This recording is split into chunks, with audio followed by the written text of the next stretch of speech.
Hello everyone, welcome back to focus for finals. आज हम video semester 3 AEC Hindi के most expected 5 marks के question with answer cover करेंगे। तो चलिए वीडियो शुरू करते हैं। सबसे पहला क्वेश्चन है, औपचारिक पत्र की विशेषताओं का वर्णन कीजिए। तो औपचारिक पत्र वह पत्र होता है जो किसी कार्यालय, संस्था, विद्यालय, विश्वविद्यालय अथवा सरकारी अधिकारी को किसी विशेष उद्देश्य से लिखा जाता है। इस प्रकार के पत्र की भाषा सरल, स्पष्ट, शिष्ट तथा प्रभावशाली होती है। इसमें अनावश्यक शब्दों का प्रयोग नहीं किया जाता है तथा विषय को संक्षेप एवं क्रमबद्ध रूप में प्रस्तुत किया जाता है। तो जैसा कि मैंने कल आप लोग को 1 मार्क क्वेश्चन में बताया था कि औपचारिक पत्र वो होता है यानी कि जो ऑफिशियल होता है, जो हम लोग को कार्यालय में यानी कि एप्लीकेशन टाइप से जो हम लोग लिखते हैं, जिसमें कि हम लोग बहुत ही अच्छे से उसका लिखते हैं, उसको हम लोग कार्यालय में देते हैं। ठीक है, वो होता है ऑफिशियल लेटर। ठीक है, इसको बोलते हैं। अब आते हैं नेक्स्ट पैरा में, जो कि औपचारिक पत्र लिखते समय सबसे पहले प्रेषक का पता होता है, उसके बाद दिनांक होता है, उसके बाद प्राप्तकर्ता का नाम एवं पद, विषय तथा संबोधन लिखा जाता है। इसके बाद पत्र का मुख्य भाग लिखा जाता है जिसमें अपनी बात स्पष्ट रूप से प्रस्तुत की जाती है। अंत में धन्यवाद, विनम्र समापन तथा हस्ताक्षर किए जाते हैं। ठीक है, अब आते हैं तीसरा पैरा में, जो कि है औपचारिक पत्र की मुख्य विशेषताएं हैं स्पष्टता, संक्षिप्तता, शिष्टता, क्रमबद्धता और उद्देश्यपूर्ण भाषा तथा व्याकरण की शुद्धता। ठीक है, इसमें भावनात्मक भाषा के स्थान पर तथ्यात्मक एवं औपचारिक भाषा का प्रयोग किया जाता है। आज के समय में औपचारिक पत्र का महत्व बहुत अधिक है। नौकरी के लिए आवेदन, अवकाश प्रार्थना पत्र, शिकायत पत्र, सूचना प्राप्त करने अथवा किसी समस्या के समाधान के लिए औपचारिक पत्र का उपयोग किया जाता है। ठीक है, इसके लिए प्रत्येक विद्यार्थी को औपचारिक पत्र लिखने की सही विधि एवं उसकी विशेषताओं का ज्ञान होना आवश्यक होता है। ठीक है, जब तक आपको इसका पूरा प्रॉपर इसका जो होता है फॉर्मेट वो आपको अगर नहीं पता है तो वो आपका औपचारिक पत्र नहीं होता है। ठीक है, तो इसका निष्कर्ष में हम लोग लिखेंगे, औपचारिक पत्र प्रभावी संचार का महत्व माध्यम है। इसकी सफलता उचित प्रारूप, स्पष्ट भाषा और विनम्र शैली पर निर्भर करती है। ठीक है, तो ये था क्वेश्चन नंबर 1, औपचारिक पत्र। तो देखिए, आप लोग ये समझ लीजिए और आप लोग को जैसा समझ में आता है और वैसा लिखिएगा। ठीक है, ये मैंने आप लोगों को समझाने के लिए लिखा है। आप लोग चाहे तो ये भी लिख सकते हैं या फिर अपने मन से कुछ भी लिख सकते हैं जो आप लोगों को सही लगता हो उसके लिए, एग्जाम के लिए। ठीक है, और हाँ, 5 मार्क्स के क्वेश्चन में कम से कम 2 पेज का आंसर लिखना जरूरी होता है। ठीक है, और हाँ, लेफ्ट और राइट मार्जिन छोड़कर लिखिएगा और कोशिश करिएगा कि पॉइंट वाइज लिखे। ऐसे आप लोगों का जो है वो हाईलाइट होता है और टीचर्स अच्छे मार्क्स भी देते हैं। अब आते हैं नेक्स्ट क्वेश्चन पे, जो कि है विज्ञापन क्या है, इसके उद्देश्य एवं महत्व का वर्णन कीजिए। तो विज्ञापन एक ऐसी प्रभावशाली संचार प्रक्रिया है जिसके माध्यम से किसी वस्तु, सेवा, संस्था या विचार का प्रचार प्रसार किया जाता है। ठीक है, इसका मुख्य उद्देश्य लोगों तक आवश्यक जानकारी पहुंचाना तथा उन्हें किसी वस्तु या सेवा के प्रति आकर्षित करना होता है। वर्तमान समय में विज्ञापन व्यापार, शिक्षा, स्वास्थ्य तथा सामाजिक जागरूकता के क्षेत्र में महत्वपूर्ण भूमिका निभाता है। ठीक है, विज्ञापन यानी कि एडवर्टीजमेंट। एडवर्टीजमेंट क्यों होता है? किसी का बिजनेस है, कोई स्कूल खोला है, कोई क्लिनिक है, का कुछ भी जिसको कि हम लोग मतलब पब्लिक के लिए रखते हैं। ठीक है, उसके लिए हम लोग प्रचार करते हैं ताकि लोगों को पता चले और वो हमारे पास आए। ठीक है, अब आते हैं नेक्स्ट पैरा में, जो कि है विज्ञापन की भाषा सरल, स्पष्ट, संक्षिप्त और आकर्षक होनी चाहिए।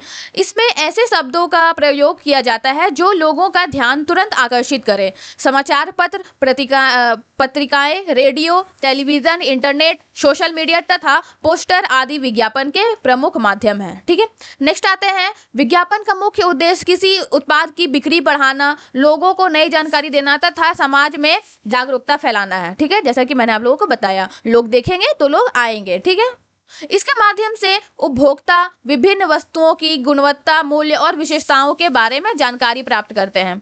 इसके अतिरिक्त सरकार भी विभिन्न जन कल्याणकारी योजनाओं और स्वास्थ्य संबंधी संदेशों के प्रचार के लिए विज्ञापन का उपयोग करती है। ठीक है, तो ये एडवर्टीजमेंट जो होता है वो हर फील्ड में यूज होता है। ठीक है, इसका निष्कर्ष है, आधुनिक युग में विज्ञापन व्यापार एवं संचार का एक महत्वपूर्ण माध्यम है। यह उत्पादों के प्रचार के साथ साथ समाज में जागरूकता फैलाने का भी प्रभावी साधन है। ठीक है, अब आते हैं तीसरा क्वेश्चन पे, जो कि है निबंध की परिभाषा एवं उसकी विशेषताओं का वर्णन कीजिए।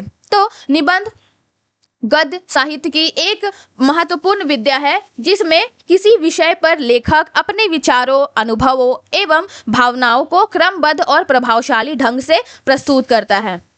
ठीक है। निबंध का उद्देश्य केवल जानकारी देना नहीं बल्कि पाठक को विषय के प्रति सोचने और समझने के लिए प्रेरित करना भी होता है। ठीक है। ये सिर्फ जानकारी एडवर्टीजमेंट में दिया जाता है, लेकिन निबंध ऐसा होता है जो कि लिखने के बाद और जो इंसान उसको पढ़ रहा है उसके बाद उसको वो सोचने के लिए मतलब वो उसको सोचने के लिए प्रेरित कर देता है। ठीक है। सोचने और समझने के लिए प्रेरित कर देता है कि ये किस चीज के बारे में है। ठीक है।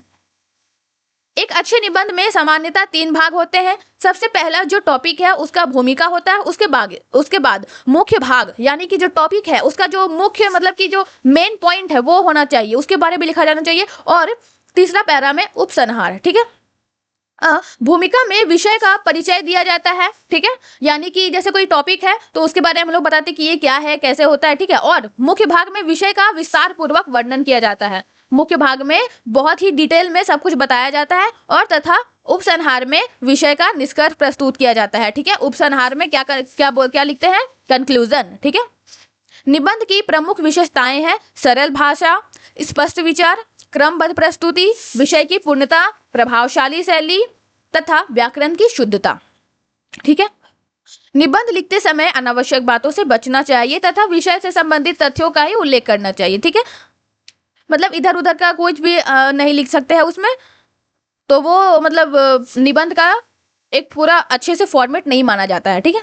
नेक्स्ट है विद्यालयों एवं प्रतियोगी परीक्षाओं में निबंध लेखन का विशेष महत्व है क्योंकि इससे विद्यार्थियों की भाषा शैली, अभिव्यक्ति क्षमता तथा तार्किक सोच का विकास होता है।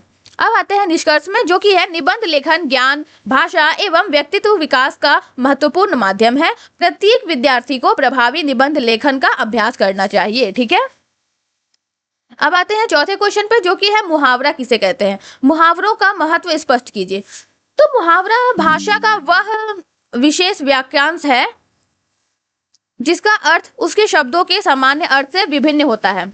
मुहावरों का प्रयोग भाषा को अधिक प्रभावशाली, रोचक एवं सजीव बनाने के लिए किया जाता है। इनका प्रयोग बोलचाल तथा लेखन दोनों में समान रूप से होता है। हिंदी भाषा में अनेक प्रसिद्ध मुहावरे प्रचलित हैं, जैसे आंखों का तारा, हाथ पांव फूलना, नाक में दम करना आदि। ठीक है। ऐसे बहुत से मुहावरे होते हैं। ठीक है। इनका प्रयोग उचित अवसर पर करने से भाषा अधिक प्रभावशाली बन जाती है। ठीक है। इसका प्रयोग हम लोग कब करते हैं, जैसे कुछ होता है या किसी से हम लोग बात कर रहे हैं या किसी को बहुत सारा ऐसा बात होता है उसमें हम लोग बोलते हैं। ठीक है। तो वो क्या होता है, उससे प्रभावशाली बन जाता है। उदाहरण के लिए हाथ पांव फूलना का अर्थ घबरा जाना होता है। ठीक है। मुहावरों का महत्व इसलिए भी अधिक है क्योंकि वे कम शब्दों में गहरा अर्थ व्यक्त कर देते हैं। साहित्यकार, लेखक तथा कवि अपने लेखन को आकर्षक बनाने के लिए मुहावरों का प्रयोग करते हैं। प्रतियोगी परीक्षाओं एवं विश्वविद्यालय की परीक्षाओं में भी मुहावरों से संबंधित प्रश्न अक्सर पूछे जाते हैं। ठीक है। विद्यार्थियों के लिए मुहावरों का ज्ञान भाषा की शुद्धता तथा अभिव्यक्ति क्षमता को बढ़ाने में सहायक होता है। इसलिए उनका नियमित अध्ययन एवं अभ्यास आवश्यक है। मतलब मुहावरा ऐसा होता है ना कि हमको मतलब ज्यादा कुछ बोलने से अच्छा है कि आप किसी को अगर एक मुहावरा उसके प्रति अगर बोल देते हैं तो वो बहुत ही ज्यादा प्रभावशाली बने। तो मतलब कम शब्दों में आप उसको अच्छे से समझा सकते हैं कि आप उसको क्या बोलना चाहते हो। ठीक है। इसका निष्कर्ष है मुहावरे हिंदी भाषा की अमूल्य धरोहर है। इनके उचित प्रयोग से भाषा प्रभावशाली, सुंदर एवं अर्थपूर्ण बनती है। ठीक है। अब आते हैं नेक्स्ट लास्ट क्वेश्चन, जो है वाक्य संशोधन क्या है, इसके महत्व का वर्णन कीजिए। तो वाक्य संशोधन का अर्थ है अशुद्ध वाक्य को व्याकरण के नियमों के अनुसार शुद्ध एवं सही रूप में लिखना। ठीक है। वाक्य में लिंग, वचन, पुरुष, काल, कारक, वर्तनी तथा शब्द क्रम से संबंधित अशुद्धियों हो सकती है, जिन्हें सुधारना वाक्य संशोधन कहलाता है। ठीक है। शुद्ध वाक्य भाषा की स्पष्टता एवं प्रभावशीलता को बढ़ाते हैं। यदि वाक्य में व्याकरण संबंधित त्रुटियां हो तो उसका अर्थ बदल सकता है या पाठक को समझने में कठिनाई हो सकती है। इसलिए शुद्ध भाषा का प्रयोग अत्यंत आवश्यक है। ठीक है। अगर शुद्ध भाषा नहीं होता है तो लोग कई समय उसे अच्छे से समझ नहीं पाते हैं। ठीक है। उसको समझने में थोड़ी प्रॉब्लम होती है। नेक्स्ट पैरा है वाक्य संशोधन के लिए व्याकरण के नियमों का ज्ञान होना चाहिए। ठीक है। व्याकरण का क्या क्या नियम होता है वो सब कुछ होना चाहिए। उदाहरण के लिए बालक खेल रही है, क्या ये सही है? नहीं, ये बिल्कुल गलत है। बालक खेल रहा है होता है, ठीक है, क्योंकि बालक का मतलब लड़का होता है और रहा लड़का के लिए लगता है, ठीक है, और यहाँ पे लिखा गया है बालक खेल रही है, यानी ये गलत है। इसी प्रकार लड़कियां खेलता है का शुद्ध रूप है लड़कियां खेलती है, ठीक है, ये सही होगा। अब आते हैं नेक्स्ट पैरा, जो कि विद्यालय एवं विश्वविद्यालय की परीक्षाओं में वाक्य संशोधन से संबंधित प्रश्न नियमित रूप से पूछे जाते हैं। इसका अभ्यास करने से भाषा की शुद्धता, लेखन कौशल तथा अभिव्यक्ति क्षमता का विकास होता है, ठीक है। निष्कर्ष, वाक्य संशोधन भाषा को शुद्ध, स्पष्ट एवं प्रभावशाली बनाने की महत्वपूर्ण प्रक्रिया है। प्रत्येक विद्यार्थी को इसका नियमित अभ्यास करना चाहिए, ठीक है। आई होप आज की ये वीडियो आपके एग्जाम प्रिपरेशन के लिए हेल्पफुल रही होगी। अगर वीडियो पसंद आई हो तो इसे लाइक करें, अपने फ्रेंड्स के साथ शेयर करें, और अगर अभी तक चैनल को सब्सक्राइब नहीं किया है तो फोकस फॉर फाइनल को जरूर सब्सक्राइब करें। बेल आइकन प्रेस करना मत भूलिएगा, ताकि वीडियो और कॉम्पिटिटिव एग्जाम से जुड़ी हर इंपॉर्टेंट वीडियो सबसे पहले आप तक पहुंच सके। मिलते हैं नेक्स्ट वीडियो में। Thank you and all the best.